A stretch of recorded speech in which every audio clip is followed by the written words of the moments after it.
Hey guys, how's it going? This is Christopher John Hill, and today I'm going to be doing some classic gold farming locations, Guild Wars 2. And of course we have real Darkwater, which is basically, spoiler alert, the Master of Whispers, essentially the leader of the Whispers. So, without further ado, let's get underway, and I will show you guys the places to go. Okay guys, here we are on the first map. This is Frost Gorge Sound, and we are just above the waypoint right here, which is Yak's Bend waypoint. And here we are, next to the vista. So what we're going to be doing is heading straight up through this chasm, all the way up to here, and then up here, and then make our way back again. And I'm going to show you guys exactly why that is. And away we go. So what we have is a mixture of different creatures around here. Some of them are trolls, some of them are drakes, and some of them are other things like ice elementals. However, it is entirely dependent upon you, upon which ones you take out. You guys can take them all out, or you can just take some of them out. And they're going to be dropping powerful bloods, as well as the potent bloods, I believe. So you can take them out fairly quickly with a sniper class, like the Deadeye. It's the perfect class for going through this area. You can wipe them out from afar, and these guys don't even get close to you. No joke, guys. You just pick them off one at a time. It's easy farming. Nothing too stressful at all. Very easy to do. And they go down extremely fast indeed. As you can see, I'm using a pretty good Deadeye class, and they're giving me next to no issues at all. You can just use your mount to get the swiftness, or you can steal from them to get the buff, for which is Thrill of the Crime, and that will give you your swiftness and make your character faster, if of course you need it at the time. You can basically just keep spamming this over and over and over again on every single target that you take on, and they will give you very good stuff indeed. Right in the beginning there, I accidentally pushed my button, so I didn't mean to, but I did anyways. This keyboard sometimes has its hit and misses, but otherwise it's pretty good. And for many people that have come through here, this is usually where the champion troll is. There's a chest here as well. And as I said, there's a champion troll, which is going to be right up here. So you just have to be careful of that. Just avoid him, go around him, and forget he's even there. Just take the trolls out, which is what we're here for, mainly. So as you can see, there is one veteran here as well. You just have to keep your distance from him. Use your abilities, and he won't give you much issues at all. So, there you go. He's almost gone already. Down he goes. Nice. And there you go. There's the champion troll. So, this area has been a classic area to farm in Guild Wars 2 since the beginning. This is just for anyone that doesn't know about it. And up here you're going to have a whole variety of different creatures to take out, including the Arctoduses. So, basically just go in there, use your ability, and take them all down. Just like that. As you guys can see, that takes next to no time to take them all out. And there you go. Down it goes. Done. Very easy to do indeed. So once you clear this area out, just go around the corner here. And you got a couple more trolls to take out. And then all you got to do is hop on your roller beetle and go straight back to the beginning again. You can either do this above or below, doesn't matter. So I'm going to go above because it's only going to take me a second to get up here. And then go straight across, go down, up on your roller beetle, and away you go. All the way back to the start again, and then rinse and repeat. You can also take these ones out that I'm going past if you want to. That's optional, so you never run out of targets. Or you can just come right back to the beginning again, and away you go once more. Okay, so that's the end of the first farming route. I'm going to show you the next one with a different class now, and away we go. Okay guys, here we are again. And this time we have Queen Jenna once more. We're going to be heading through a map called Cursed Shore, and we are at the bottom right waypoint, which is called the Shipwrecked Rock waypoint at the bottom of the map. So essentially what we're going to be doing is heading straight up, going through this corridor, coming out the other end right here, and then going all the way back again. So let me just show you roughly the path, and I'll also show you this build and see what you guys think. And if you're interested in this build, just send me a comment, and I'll send it to you on the replies. and let you know exactly what I've got on. This build is very impressive for melee on an Elementalist, so if you guys just watch for a second, I will show you what it is fully capable of doing. So it's got regeneration, it's got extreme abilities to inflict damage, and it's got very good survivability. Everything you guys could possibly want in the build. I'm just going to get out of this haze right here because it's going to keep inflicting conditions on me. And then we go straight ahead. Sometimes you have an event behind us with the grubs, and that event is always worth doing, guys. I mean, seriously, if you hang around for that, you're going to get a lot of heavy bags that are going to drop, which are going to give you a whole variety of random materials. So there you go, heavy multi-bag. One of them just dropped from the undead there. And as you can see, I'm not even using my ability down here, which is the Primordial Stance. That's if you want to inflict even more fire damage. At the moment, I'm just hammering them with my sword, and I've got the elements of fire and air on. And these two abilities right here give you massive burning damage. So I highly recommend this build, and as I said, if anyone is interested in it, if it catches your eye and you go, ooh, wait a minute, that actually looks pretty damn good, I want to get a hold of that build, because it's very enticing indeed, then I will definitely post it up for you guys and let you know what it is. As you can see, there's a whole line of undead through here. Sometimes there's an event that leads on from the previous one with the grubs that'll come through here, and it's basically an escort mission. It will give you a little bit of extra experience and extra karma. And as you can see, it's taking next to no effort whatsoever to take these guys down. So I'm going to start engaging my stance ability there, just so we can see how much extra damage I can do. And as you guys can see, it is pretty awesome indeed. Let me hit it again. So let's hit him with that, hit him with that, and down he goes. Just like that. No problems at all. So this is one of my favorite builds for the Elementalist, especially if you want to go into melee. It will basically take anything down in general, very, very quickly indeed. And it's the way to go if you want to basically do some farming routes with a melee character that's an Elementalist. As you guys can see, it's taking these guys down very easily. There you go. Okay, so we're going to go around the back now. As you guys can see, we went around the front. And you just make a quick turn around, go around the back here. You're going to find a lot more undead, ice elementals, and other targets around. Just depends on the current events going on in the world. And as you can see, you can use the this one right here, which is Ride the Lightning, if you want to, which will give you a little bit of extra momentum if you need it. Or you can just use the updraft to give yourself some more swiftness if you need that. Otherwise, just go through, take them out, and keep moving. You have a lot of Orion saplings, some wood, and sometimes coral in this location as well. But the true reason we would be here is for the event that spawns around here that gives you all the grubs, because they will drop you a massive amount of loot in next to no time whatsoever. And as you can see, we're right back where we started again. Okay guys, we finished this farming route, so I'm going to show you the next one, and you can see exactly what you're going to get. Alrighty, so let's just open those up. Ah, nice, not bad. And away we go on the next character. Okay guys, here we are again with Tammy, and she looks cute as ever. A lot of people said that they loved the build I used on this one the last time I showed it off, so I'm going to show you it one more time, because she's a really good farmer. And the reason we're here is for a few different reasons. Essentially, we're going to be starting on the Iron Marches map again, but we're not going to be going left this time, not at all.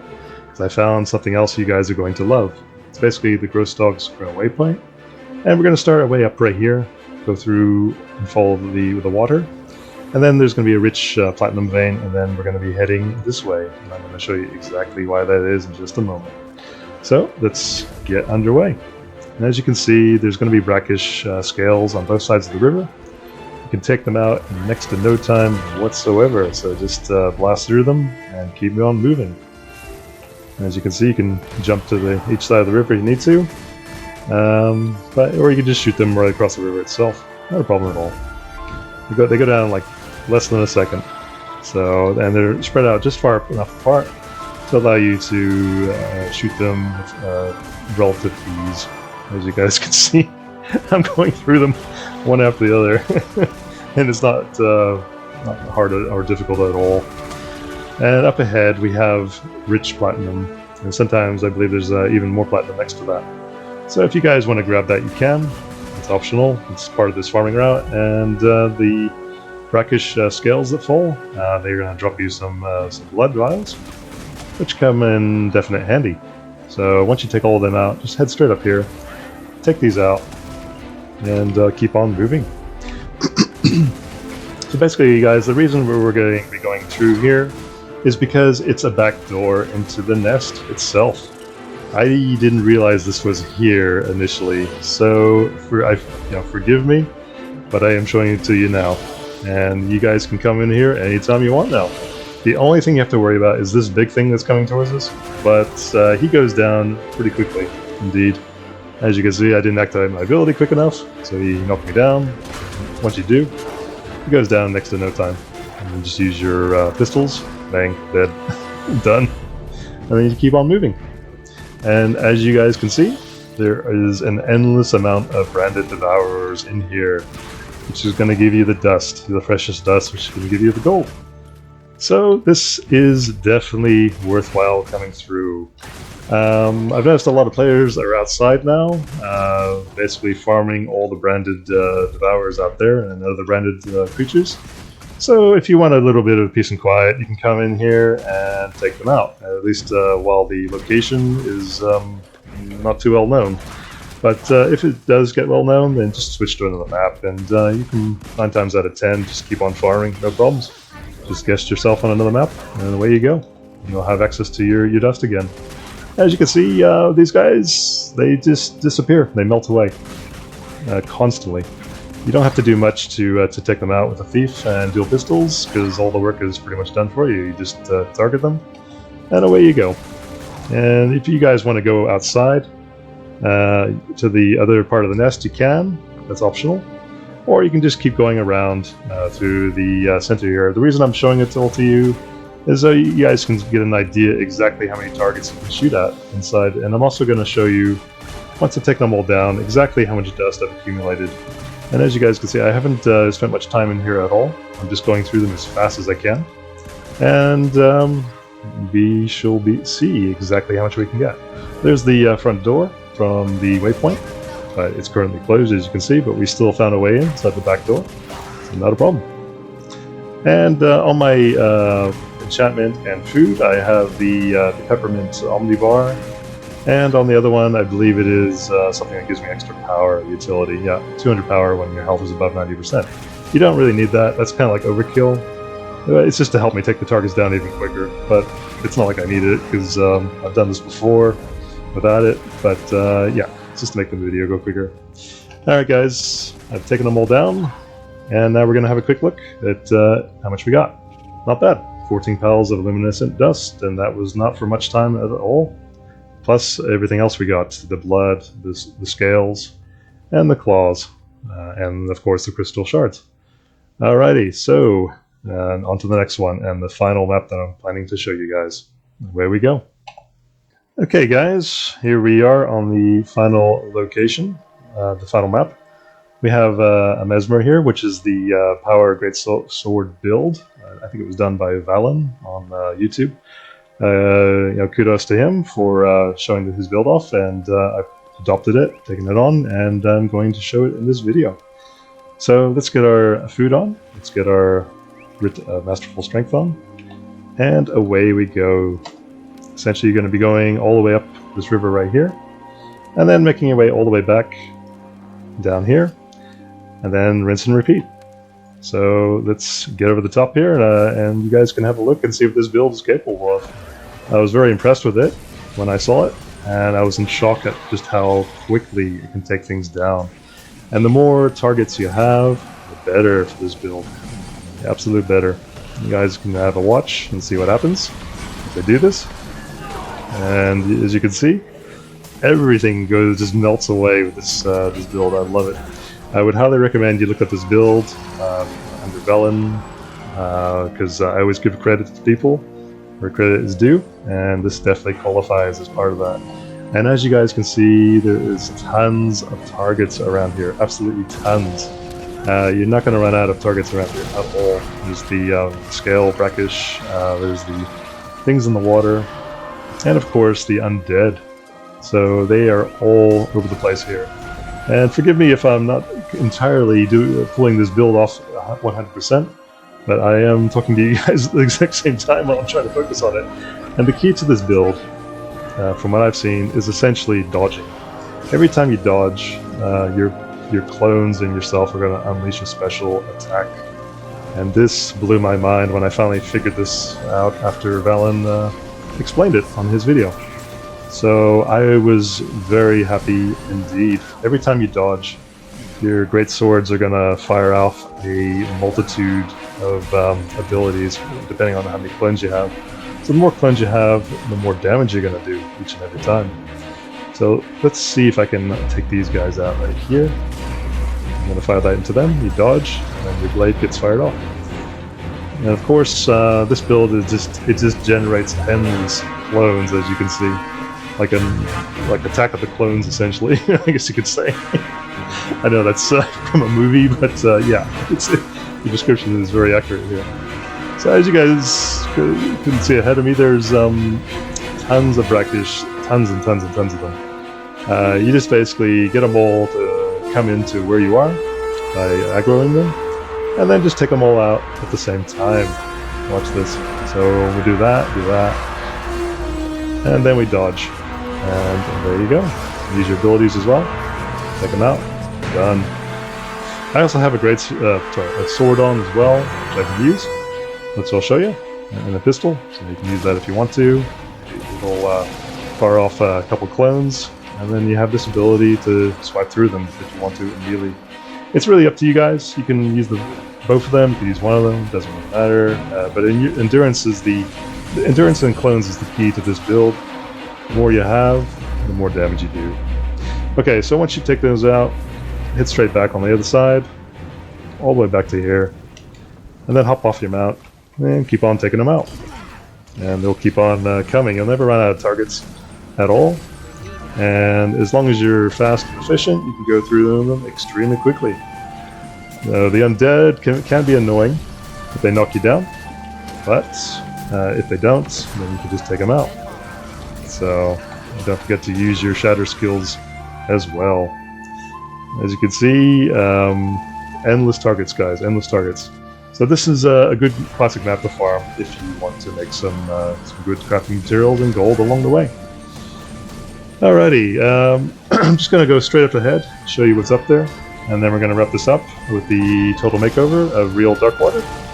And then I'm going to show you the final comparison and wrap up the entire video. So let's just go quickly ahead. See, there's more targets there. There's more targets here on the beach. As you can see, tons and tons and tons of stuff to kill, guys. You're not going to run out at all. And depending on what class you use, you're going to be able to take them out in next to no time at all. Whoops. There we go. Done. Alrighty, guys. That's what I got just from doing that short location, and then we'll deposit that. There we go. Alright guys, here we are in the total makeover section for Real Darkwater, and I think she looks pretty good indeed. The only thing I've really changed is on the legs here. I think she looks better like that. It's personal preference. Alrighty, so let's get underway. We're going to be doing the height first, so let's figure out exactly how much that is. So let's go down, see if we can get it. 1, 2, 3, 4, 5, 6, 7, 8. It's going to be a height of 8. On the physique, it's going to be the bottom left, and for the skin color, it's going to be light number 5. For the next section, we're going to be going to the right, and see if we can find the face. It's going to be one of the default faces. So we go all the way to the right, and then 2 to the left, and it'll be the one in the middle, essentially right next to this one. That looks a little bit different, but yeah, still good. Okay, so it's going to be this one right here. Next one, it's going to be the hair and color. So the color of it's going to be black, of course. And just go to the right, and I believe it's under the default. Yep, there it is. It's at the top there, just above that one. So it looks pretty good indeed. As for the accessory, I don't think it really matters too much, to be honest. It's not really going to affect anything. Okay, now onto the face. It's going to be in the middle, left, right, left, and right. As for the eye color, it's going to be this one right here, which is autumn brown. The nose is going to be to the right, middle, left, left. The lips is going to be middle, right, middle. And as for the chin, it's all going to be in the middle. Didn't change anything at all there. Okay guys, let's go on to the final comparison, and then I'm going to wrap this video up for the day. Alright guys, here we are at the end of the video. I hope you enjoyed the 4 classic gold farming locations in Guild Wars 2. And as you can see, we have real Darkwater side by side. And pretty much identical, other than the legs, which I changed. The clothing. Pretty much identical, guys. You can't really get much closer than that, to be honest. Please don't forget, I am a writer on Amazon. I've been working on a new series of books called Unlimited, Code 01. I am currently on the finale, the final book, guys. So please go ahead and check that out on my authors page. And also please leave a comment, subscribe, and a like, because they are definitely appreciated. Until next time, I will bid you guys adieu, and I hope you guys stay safe. Until the next one, take care, and I'll see you later. Bye.